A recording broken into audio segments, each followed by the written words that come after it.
Bismillahirrahmanirrahim. Bismillahirrahmanirrahim. Alhamdulillahirabbil alamin. Allahumma shalli wa sallim ala sayidina Muhammadin miftahi babi rahmatillah adada ma fi ilmillah. Salatan wa salaman daimain bidawami mulkillah wa ala alihi wa sahbihi. Allahumma salli ala sayidina Muhammadin salatan taftahu biha lana futuhal arifin wa tufaqihuna biha fid din wa ala alihi wa sahbihi. Assalamualaikum warahmatullahi wabarakatuh. Alhamdulillah, sejak waktu subuh sampai menjelang maghrib ini kita diberi Allah kesehatan, diberi kekuatan sehingga kita bisa menunaikan ibadah suci puasa di bulan suci Ramadan. Mudah-mudahan diterima oleh Allah Ta'ala. Mudah-mudahan segala kekurangan kita dalam puasa ini dimaafkan dan diampuni oleh Allah Subhanahu wa Ta'ala. Amin Allahumma amin. Sebagaimana yang disampaikan oleh para ulama, bahwasannya ibadah yang terbaik di bulan suci Ramadan adalah memperbanyak membaca Al-Quran. Ya, banyak-banyak baca Al-Quran. Kenapa membaca Al-Quran ini menjadi ibadah yang terbaik? Meskipun semua ibadah baik, seperti misalnya baca sholawat sangat baik. Hari Senin baca sholawat baik, hari Selasa baca sholawat baik, hari Rabu baca sholawat baik. Tapi kalau malam Jumat dan hari Jumat, itu adalah waktu yang terbaik untuk baca sholawat. Malam Jumat dan hari Jumat diperintahkan untuk sholawat jauh lebih banyak dibanding hari-hari yang lain. Begitu pula membaca Al-Quran. Mau baca Al-Quran bulan Syawal, bagus. Ya, bulan apapun baca Al-Quran, bagus. Tetapi kalau baca Al-Quran di bulan Ramadan, itu lebih bagus. Ya, lebih utama. Kenapa membaca Al-Quran di bulan Ramadan lebih utama? Karena di bulan inilah Al-Quran diturunkan. Jadi Al-Quran itu diserahkan kepada Nabi Muhammad SAW, diwahyukan kepada Nabi Muhammad SAW di bulan suci Ramadan. Nah, salah satu daripada bentuk mempelajari Al-Quran, membaca Al-Quran adalah belajar tentang keutamaan Al-Quran, belajar tentang tafsir Al-Quran, ya, belajar cara membaca Al-Quran. Itu bagian daripada proses membaca Al-Quran. Nah, sore hari ini kita akan, dan insya Allah setiap hari, belajar tentang kemuliaan surat-surat yang ada dalam Al-Quran. Fadail suwaril Quranil Karim. Jadi fadilah-fadilah, kemuliaan-kemuliaan, keutamaan-keutamaan surat-surat yang ada di dalam Al-Quran. Karena setiap surat itu punya kekhususan sendiri. Contoh, ada orang meninggal dunia, dibacakan surat Al-Kahfi, bagus enggak? Bagus, namanya Al-Quran ya, bagus. Tapi kalau dibacakan surat Yasin, lebih bagus. Kenapa? Karena ada anjuran untuk membacakan surat Yasin kepada orang-orang yang sudah meninggal dunia. Misal hari Jumat kita mau baca surat Yasin, bagus enggak? Bagus. Tapi kalau kita baca surat Al-Kahfi di hari Jumat, lebih bagus. Karena ada perintah untuk baca surat Al-Kahfi di malam Jumat dan di hari Jumat. Jadi masing-masing surat punya keistimewaan sendiri. Saya baca Al-Quran di dalam sholat. Saya baca surat An-Nas 10 kali, bagus enggak? Bagus. Kalau saya baca Al-Ikhlas 3 kali, bagus enggak? Lebih bagus. Kenapa Al-Ikhlas 3 kali lebih bagus? Karena dikatakan Al-Ikhlas itu sepertiga Al-Quran. Jadi kalau 3 kali sama dengan khatam Al-Quran. Ada riwayat yang mengutamakan surat Al-Ikhlas. Dan seterusnya dan seterusnya. Jadi setiap surat punya keistimewaan sendiri di waktu yang tersendiri dan untuk kondisi tersendiri. Sementara semua wahyunya Allah adalah bagus. Karena itu adalah wahyunya Allah Subhanahu wa Ta'ala. Pertama-tama kita akan mendengar, menyimak hadis tentang keutamaan mempelajari Al-Quran dan mengajarkannya. Disebutkan oleh Sa'ad bin Ubaidah an Abi Abdurrahman Az-Zulami an Uthman bin Affan radhiyallahu anhu anin Nabi SAW qala khairukum man ta'allama al-Qur'ana wa 'allamah. Dikatakan oleh baginda Muhammad sallallahu alaihi wasallam, khairukum. Dalam hadis itu banyak kalimat khairun nas, khairukum, khair itu banyak. Ya, termasuk di antara ada khairun nas anfa'uhum linnas, manusia yang terbaik, manusia yang paling banyak manfaatnya untuk orang lain. Khairukum li ahli. Yang terbaik di antara kalian, yang paling baik terhadap pasangan hidupnya, terhadap anak-anaknya, terhadap keluarganya. Khairukum. Nah di sini juga dikatakan khairukum.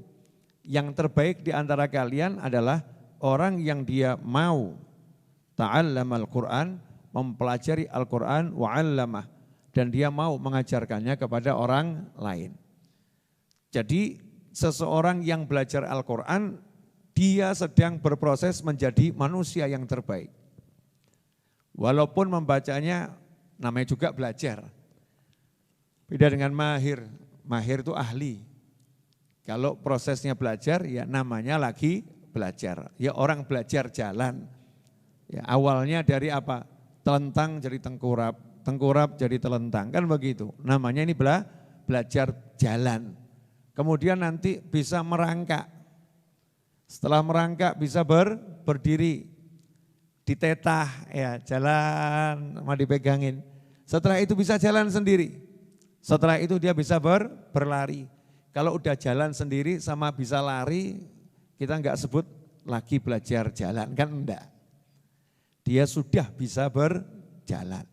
Nah ini yang disebut man ta'allamal Qur'an, siapa yang belajar Al-Quran. Tidak dikatakan belajar membaca Al-Quran. Ya, man ta'allamal Qur'ana wa 'allamah. Siapa yang belajar Al-Qur'an, bukan belajar man ta'allama qira'atal Qur'an. Siapa yang belajar membaca Al-Qur'an, enggak. Tapi siapa yang belajar Al-Qur'an, artinya semuanya. Mulai dari dia itu proses membacanya, kemudian proses tajwidnya, dia belajar tajwidnya, kemudian dia belajar tafsirnya. Ya, kemudian dia belajar mengamalkannya dalam kehidupan sehari-hari. Tentang Al-Quran ini semua menyebabkan pelakunya yang mempelajari Al-Quran di segala bentuknya tadi, baik cara membacanya, kemudian mungkin ada yang lagunya, ya, kemudian ada yang mempelajari tajwidnya, kemudian tartil atau tilawahnya, kemudian tafsirnya, kemudian takwilnya, itu lagi berproses menjadi manusia yang terbaik. Berproses. Nah, makanya ini kabar gembira buat kita semua. Orang yang belajar Al-Quran dan mengajarkan Al-Quran, dia adalah manusia yang terbaik. Kalau kita pengen menjadi manusia yang terbaik, pengen anak-anak kita menjadi manusia yang terbaik, pengen keluarga kita menjadi keluarga yang terbaik, pengen masyarakat kita menjadi masyarakat yang terbaik, maka kita harus menjadi pribadi yang suka mempelajari Al-Quran. Kalamullah ini. Wahyunya Allah. Kok kita tinggalkan? Ya, hadzal Qur'ana mahjura. Sesungguhnya kaumku meninggalkan Al-Quran. Ya meninggalkan Al-Quran. Bacaannya ditinggalkan, pengamalannya ditinggalkan, memahami sesuai dengan apa yang dipahami oleh Nabi SAW juga ditinggalkan. Enggak mau lagi menerima tafsirnya para ulama, mulai nafsirkan dengan kepalanya sendiri. Na'udzubillah min dzalik. Diarti-artikan sesuai maunya sendiri, naudzubillah min dzalik. Tapi kalau dia tetap mau belajar sesuai kaidah yang diterapkan oleh para ulama dalam pelajari Al-Quran, maka dia akan menjadi manusia yang terbaik. Dalam riwayat yang lain dari Sayyidina Anas bin Malik radhiyallahu anhu qala Rasulullah sallallahu alaihi wasallam khiyarukum man ta'allama al-Qur'ana wa 'allamah. Kemudian di dalam hadis riwayat Abdullah bin Mas'ud radhiyallahu anhu qala khairukum man qara'al Qur'ana wa aqra'ah. Ya, khairukum man qara'al Qur'ana wa aqra'ah. Dari Sayyidina Anas bin Malik radhiyallahu anhu, Rasulullah bersabda SAW, yang terbaik di antara kalian seseorang yang dia mempelajari Al-Quran dan mengajarkannya kepada orang lain. Sementara dalam riwayat Sayyidina Abdullah bin Mas'ud radhiyallahu anhu, berkata, khairukum man qara'al Qur'ana wa aqra'ah. Ini kalimatnya Sayyidina Abdullah bin Mas'ud radhiyallahu anhu. Qila rafa'ah qala na'am. Kemudian ditanya, apakah Sayyidina Abdullah bin Mas'ud ini menganggap ini ucapan beliau sendiri atau ini ucapan Nabi SAW? Oh, itu ucapannya Rasulullah SAW. Hanya saja kalimatnya dengan kalimatnya Sayyidina Abdullah bin Mas'ud radhiyallahu anhu, untuk hati-hati, hadis marfu'. Khairukum man qara'al Qur'ana wa aqra'ah. Yang terbaik di antara kalian yang membaca Al-Quran dan membacakannya kepada orang lain. Mengajari orang lain bisa membaca Al-Quran. Ini semua akan menyebabkan seseorang menjadi manusia yang terbaik. Ikhwani rahimakumullah.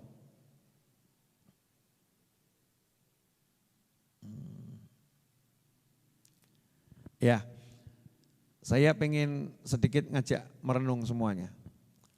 Jadi kalau dikatakan yang terbaik adalah yang belajar Al-Quran dan mengajarkan Al-Quran, berarti guru Quran itu nilainya tinggi atau rendah?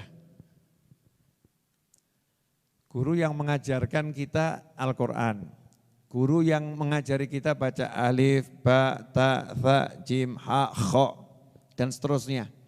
Ini nilainya mahal atau murah? Seharusnya mahal.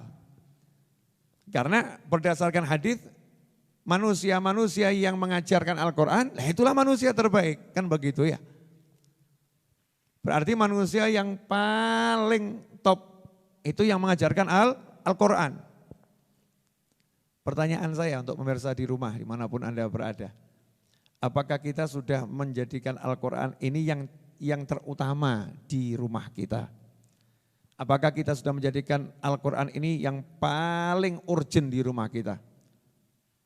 Cek, belajar membaca Al-Quran sama belajar A, B, C, D, E, F, G, H, I, J, K, L, M, N, O, P, Q, R, S, T, U, V, W, X, Y, Z. Tuh, dulu waktu kita TK diajarin gitu.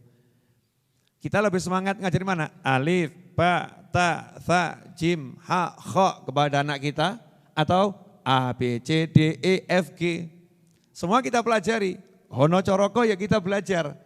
A, B, C, D ya kita belajar. Alif, ba, ta ya kita belajar.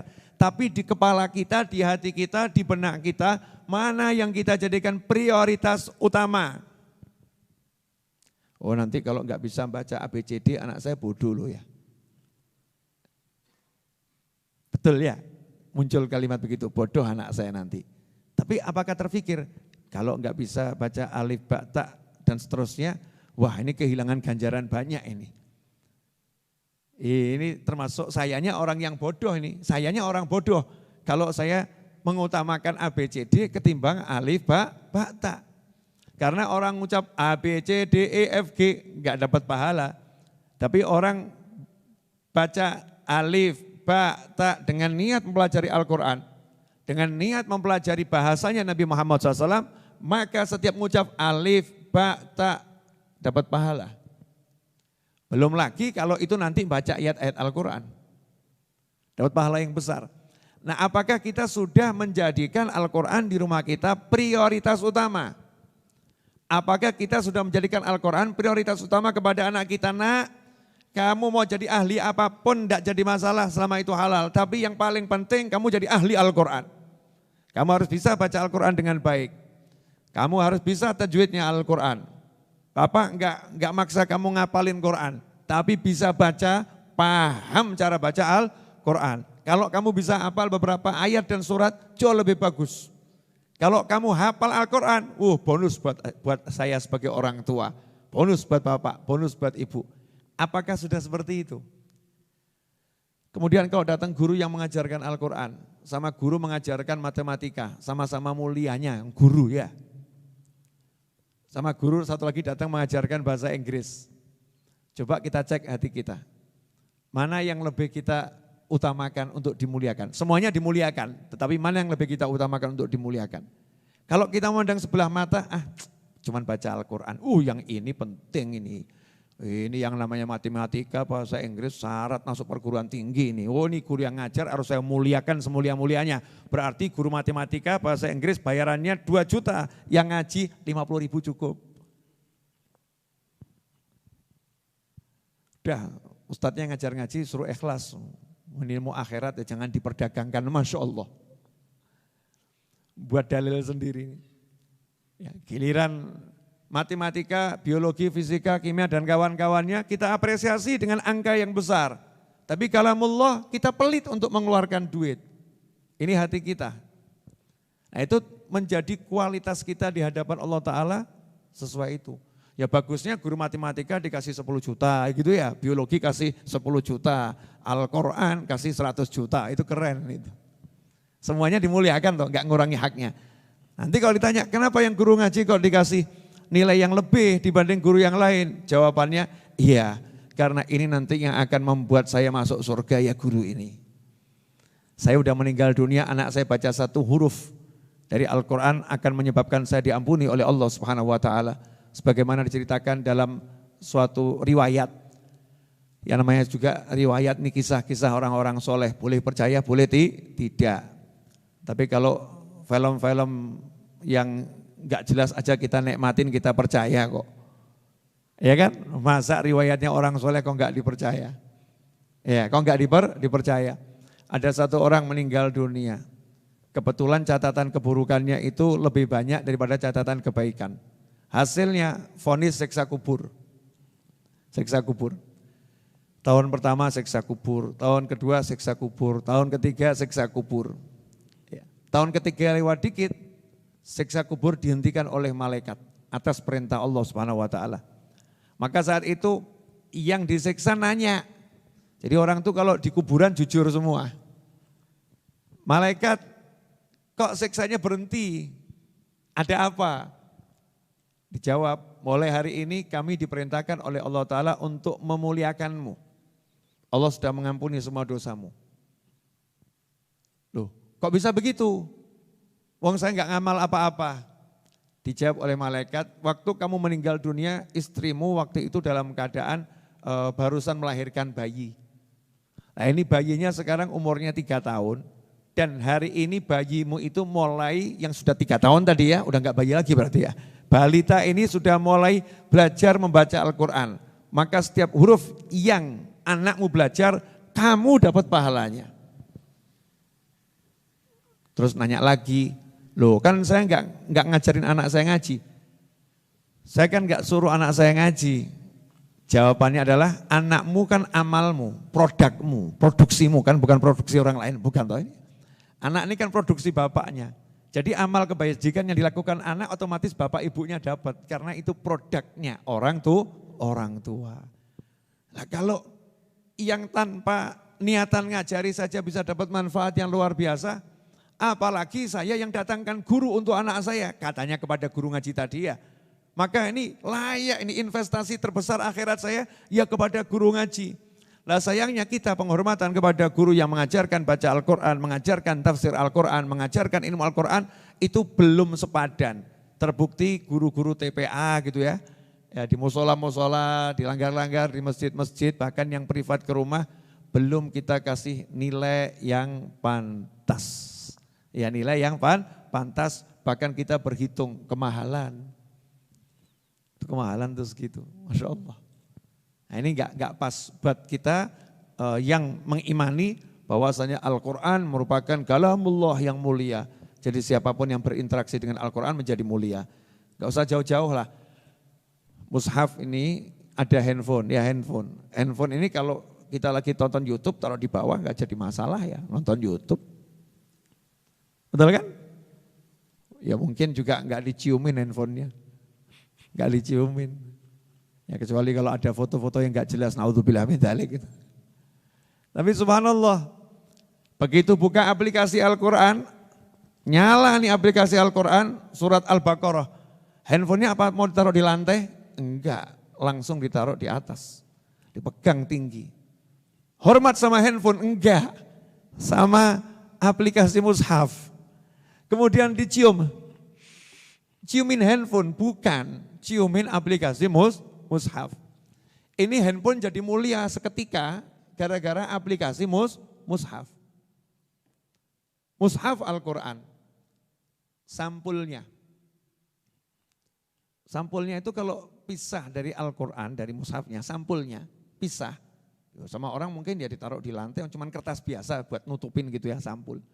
Begitu kertas biasa ini nempel di mushaf, maka kertas biasa ini diciumin sama orang. Kan bukan dibuka pas suratnya ya, surat Yasin diciumin gitu kan enggak. Yang diciumin apa? Ya sampulnya diciumin. Diletakkan di atas, dipegang, didekap, di tempat yang mulia, diletakkan yang mulia. Kenapa nih sampulnya ikut mulia? Ya gara-gara sampulnya berhubungan sama Al-Quran, sama mushaf tersebut. Lah kalau kertas jadi mulia, kertas dimuliakan. Lah manusia yang ngajarin Al-Quran kok enggak kita muliakan ini loh. Ini kita nih gimana, enggak jelas kita ini. Kertasnya kita bersihkan, kertasnya ini ya kita bersihkan yang jadi mushaf itu ya.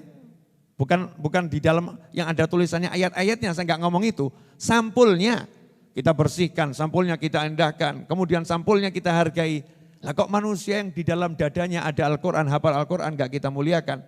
Lah kok manusia yang mengajarkan Al-Quran enggak kita muliakan? Kemudian kita lihat, oh fakir, miskin.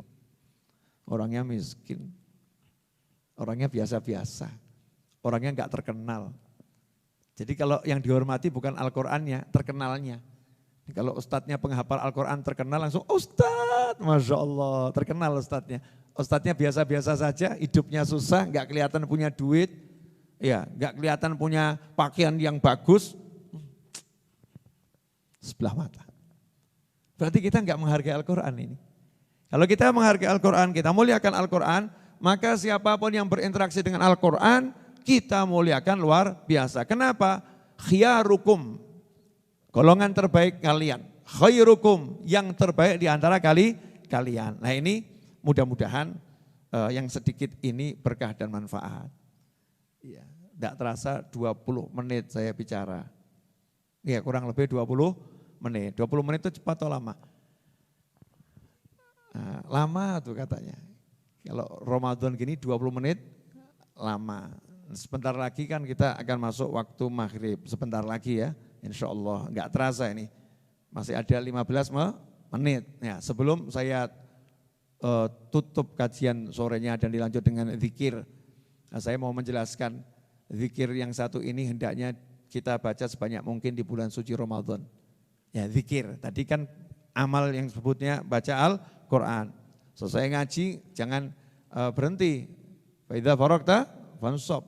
Selesai ya bangun lagi. Asyhadu an la ilaha illallah astaghfirullah nas'alukal jannata wa na'udzu bika minan nar. Asyhadu an la ilaha illallah astaghfirullah nas'alukal jannata wa na'udzu bika minan nar. Asyhadu an la ilaha illallah astaghfirullah nas'alukal jannata wa na'udzu bika minan nar. Allahumma innaka afuun tuhibbul afwa fa'fu anna. Allahumma innaka afuun tuhibbul afwa fa'fu anna. Allahumma innaka afuun tuhibbul afwa fa'fu anna ya karim. Terus diulangi lagi, diulangi lagi, diulangi lagi. Itu yang ngajarin bukan ulama. Itu berdasarkan hadis Nabi Muhammad SAW. Di akhir bulan Sya'ban, Nabi ngasih briefing kepada para sahabat. Kalian sudah berada di penghujung bulan Sya'ban. Sebentar lagi ada bulan suci Ramadan. Di antaranya ada nasihat Nabi, perbanyaklah untuk mengucapkan 2 kalimat. Yang 2 kalimat tersebut akan membuat Allah Tuhan kalian senang sama kalian. Dan 2 kalimat lagi, mintalah 2 kalimat lagi. Yang mana 2 hal ini kalian pasti butuh. 2 hal yang buat Allah senang adalah mengucapkan syahadat dan istighfar. 2 hal yang kita pasti butuh adalah minta surga, berlindung dari siksa api neraka. Makanya kita mengucapkan tadi, Asyhadu anna Allah, astaghfirullah, nas'alukal jannah wa na'udzubika minan nar. Nah, kemudian dilanjutkan dengan Allahumma innaka afun tuhibbul afwa fa'fu anna atau fa'fu anni, ditutup dengan ya karim.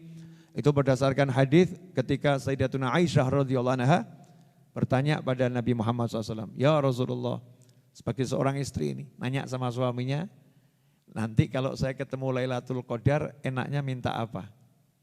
Aku ngucap apa, minta apa? Lailatul Qadar, minta apapun dikasih. Minta apa? Ini kalau ateis ditanya, minta nikah, minta istri. Mungkin ada mbak-mbak, minta suami. Mungkin ada orang tua, minta mantu. Tapi yang ditanya ini Nabi Muhammad SAW. Yang nanya istri beliau. Karena cerdas. Ya, karena cerdas yang gak sembarangan, oh ini tawarannya minta apapun dikasih ya. Milihnya harus pas, minta apa itu.